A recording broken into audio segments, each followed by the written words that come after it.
Yang udah berlalu apa boleh buat? Illa man taba, kalau dia bertaubat, wa amana, beriman, wa amila amalan salihah, taubat nasuha, beriman dengan baik, beramal soleh. Ulaika yubaddilullahu sayyiatihim hasanat. Maka semua yang buruk-buruk, dosa-dosa yang jelek-jelek dulu, insya Allah diganti Allah dengan yang baik-baik. Taubat, taubat, taubat. Mandi, mandi taubat, macam mandi wajib, basah semuanya. Kalau tak ada air, keran mati, mati listrik, pergi ke Sungai Deli, terjun situ. Insya Allah kalau dapat yang dalam itu bukan cuma dosa hilang, kau hilang sekalian. Setelah itu sembahyang sunat-sunat taubat, usolli sunnatat taubat, raka'ataini lillahi ta'ala, Allahu Akbar, iftitah, habis itu Fatihah, habis itu ayat terserah, apa terserah ayatnya. Qul huwallahu ahad, kata malaikat, kau sembahyang taubat pun qul huwallah juga. Panjanglah sedikit. Bagaimana keadaan orang yang melanggar sumpah jika dia meninggal sebelum taubat, Pak Ustadz? Orang yang mati berdosa, dalam keadaan membawa dosa, mati dia, maka dia masuk neraka dulu, singgah, dicuci, diobok-obok dulu neraka. Panas neraka itu Pak Ustadz, diletakkan batu kerikilnya di tapak kaki, mendidih otak di kepala. Berapa derajat tuh Pak Ustadz? Udah begitu panasnya kau tanya lu gak lagi derajat? Ya belau ka'baihi, sampai ke mata kaki, yaghli bihadi mauhu, hadis riwayat Bukhari, mendidih otak di kepala. Makanya selalu doa kita, Rabbana atina fid dunya hasanah wa fil akhirati hasanah wa qina azaban nar. Insya Allah semua yang hadir ini masuk surga, tak singgah di neraka. Bagaimana pandangan Ustadz ketika seorang pemimpin bertutur kata tak santun, tak bertata krama kepada bawahannya, padahal hakikatnya seorang pemimpin itu harusnya bisa menjadi panutan bagi orang yang dipimpinnya. Kalau kita tak suka, saya kebetulan tidak pimpinan, tapi dulu pernah juga jadi dosen. Satu semester itu kadang 10 kelas, satu kelas itu isinya 30 orang, jadi saya memimpin 300 orang. Jadi saya sampaikan di pertemuan pertama, adik-adik mahasiswa sekalian, saya ini orangnya tak suka marah-marah, ngamuk-ngamuk, caci maki, sumpah serapah. Saya punya aturan-aturan, nilai saya ambil 40% dari mid semester, 40% dari UAS, ujian akhir semester. Ini saya bagi ada 13 makalah. Pertemuan pertama tatap muka, perkenalan, orientasi. Pertemuan nanti berikutnya adalah presentasi makalah.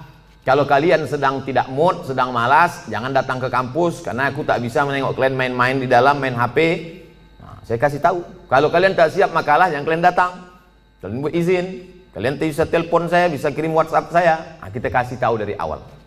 Kita yang paling tahu tentang diri kita, apa yang membuat kita marah.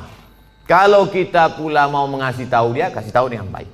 Jangan kita marah kepada ini, kita lampiaskan ke sini. Qaulun ma'rufun, ucapan yang baik, wa maghfiratun, pemberian maaf, khairun, lebih baik. Pimpinan juga tak bisa marah-marah. Apa titel Bapak tuh?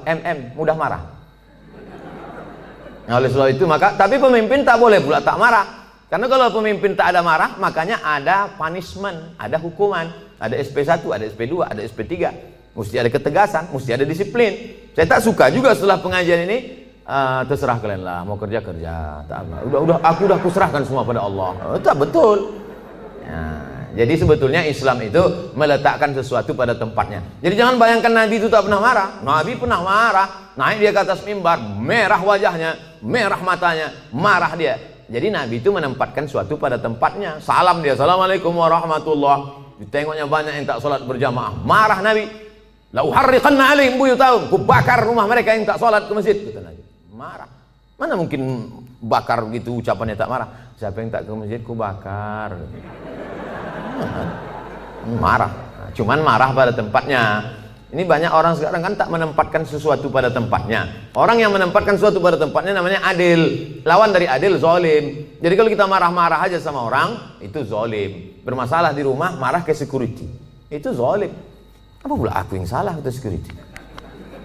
Awas kau kutuntut di akhirat nanti.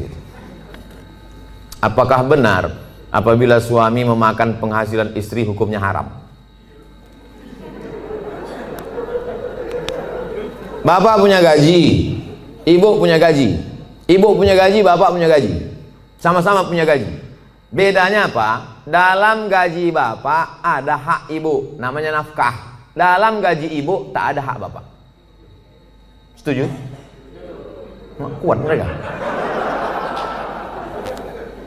Dalam gaji bapak, sama-sama bergaji 5 juta. Bapak 5 juta, ibu 5 juta. Dalam gaji bapak itu ada hak ibu, 5 hak ibu. Pertama makan, kedua pakaian, ketiga tempat tinggal, keempat pendidikan, 5 perhatian. Hak ibu, kewajiban bapak. Tapi ibu bisa bekerja karena izin bapak. Izinnya pun bukan karena keterpaksaan. Bang, aku kerja ya, kalau tidak awas bang. Tidak bisa juga. Oleh sebab itu ibu punya gaji, ibu punya warisan, ibu punya pendapatan, ibu punya kos-kosan, ibu punya mobil, ibu punya sodako, ibu punya kocan, ibu punya angkot, ibu punya motor. Itu milik ibu. Kalau ibu meninggal, 50% untuk bapak. Kalau ada anak, 25%. Artinya ibu punya harta.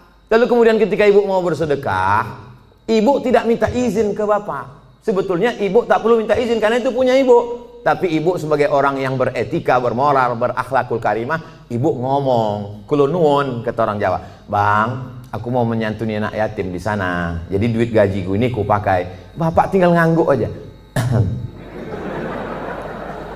Gitu. Dan ibu tak boleh bertentang tenteng.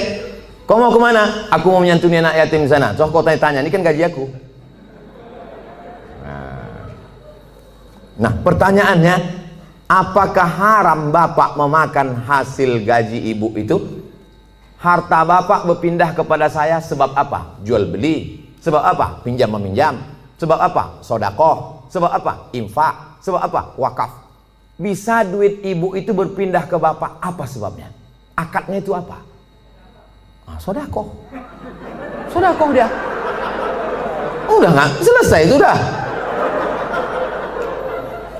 Bang, ini gajiku bang, ini duitku bang. Tapi kan aku tengok abang susah kali, ini ku kasih abang sedekah. Biar jangan apa kali ya bang, ini ambil.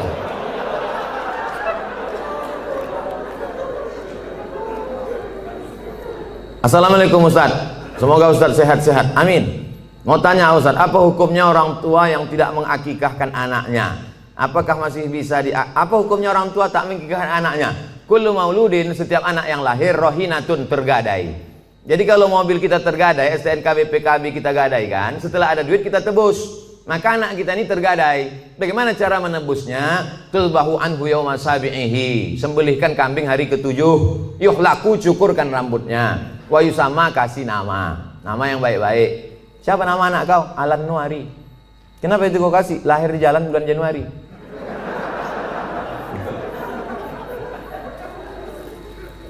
Kasih nama yang baik-baik, cukurkan rambutnya karena itu rambut kotor di dalam, lalu kemudian sembelihkan kambing hari ke-7.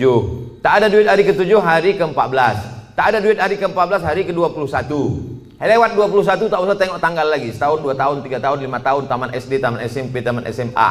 Tapi kalau dia udah semester 2, hanya potong kambing aja. Tak usah potong rambut lagi. Tak pula diayun pakai marhaban.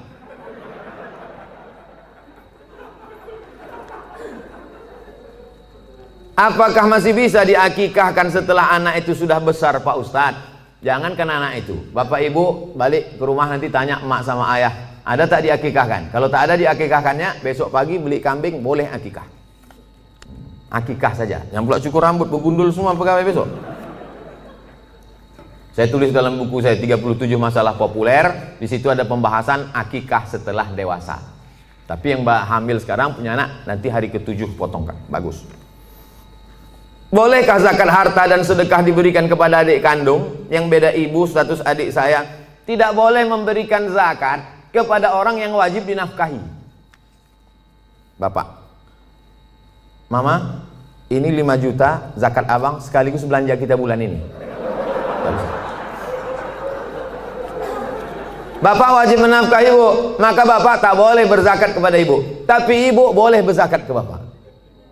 Nah, itu bedanya. Ibu boleh berzakat. Bang, ku tengok abang udah agak-agak fakir miskin nih bang. Nah, jadi bang itu zakat. Tengok susah kali kau bang. Nah ini pakai lain. Ini gaji ku bulan ini. Ibu bergaji sebulan 10 juta. 1 juta 25.000, 2,5%. Jadi kalau 10 juta 250.000. Nah, ini zakat ku bang 250. Yang 750 ini sedekah. Adapun infak nanti ku tengok prestasi abang.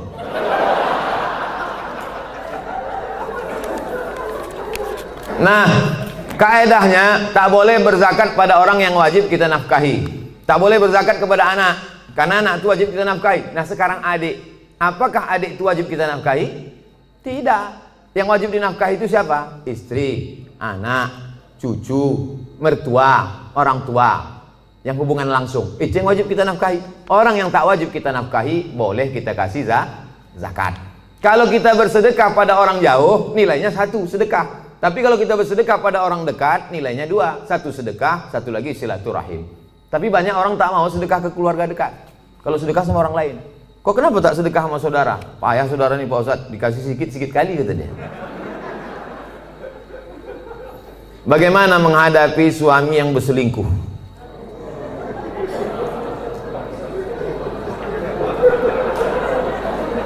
Udahlah dikasih zakat, berselingkuh pula. Ilaha illallah. Parah kali orang Medan ya. Ibu punya wali 6 orang. Jadi bukan ibu memanggil bapak itu dengan membawa centong sini bang, bukan gitu. Ibu punya wali 6 orang. Pertama ayah, yang kedua atuk opung, yang kedua abang ayah, yang ketiga adik ayah, yang keempat abang. Yang pertama ayah, yang kedua datuk opung, yang ketiga abang, yang keempat adik laki-laki, yang kelima abang ayah, yang keenam adik ayah. 6 wali ibu itulah yang menyelesaikan ini. Maka dipanggilnya lah, setan sini kau sebentar. Orang berselingkuh tuh mesti gitu manggilnya. Tak pula kita panggil kepada menantu kami silakan datang. Mana ya tengkuk dia. Kalau ada yang polisi, tentara situ, cabutkan pistol, letakkan di atas meja tuh, pang, letakkan, biar tahu dia. Walaupun tak ada pelornya. Ku dengar kau udah selingkuh. Kemarin tertangkap screenshot SMS. Ini dia kan, ini foto perempuan tuh kan. Kau jangan macam-macam. Kau berhenti selingkuh. Kalau kau tak berhenti, jadi kasih dia mop, di mop dia sikit. Habis itu berhenti. Iya pak, aku stop nih. Ada berhenti dia. Tinggal lagi ibu. Mau ibu menerima barang second nih? Kalau ibu, kata ibu, Pak Ustadz, aku ikhlas menerima dia Pak Ustadz. Tak bisa aku berpindah ke lain hati Pak Ustadz. Terimalah dia. Tapi jangan sampai mulut ibu berkata bisa, tapi hati ibu tidak. Itu bahaya. Lain di mulut, lain di hati. Ada lagunya itu. Kalau ibu berkata bisa, katakanlah bisa. Tapi kalau katakan tidak, katakan tidak. Karena banyak perempuan berkata mulutnya bisa, tapi pas begitu jalan bersama terbayang dia selingkuhan siapa sih. Itu menjadi masalah. Hidup ini singkat bu. Hidup ini singkat. Jangan sampai gara-gara ini terpengaruh kepada sholat ibu, ibadah ibu, kerja ibu. Oleh sebab itu pikirkan baik-baik. Kalau bisa, bisa. Ambil waktu agak seminggu, 2 minggu, 3 kali Jumat. Aku berpikir dulu. Gimana? Selesai?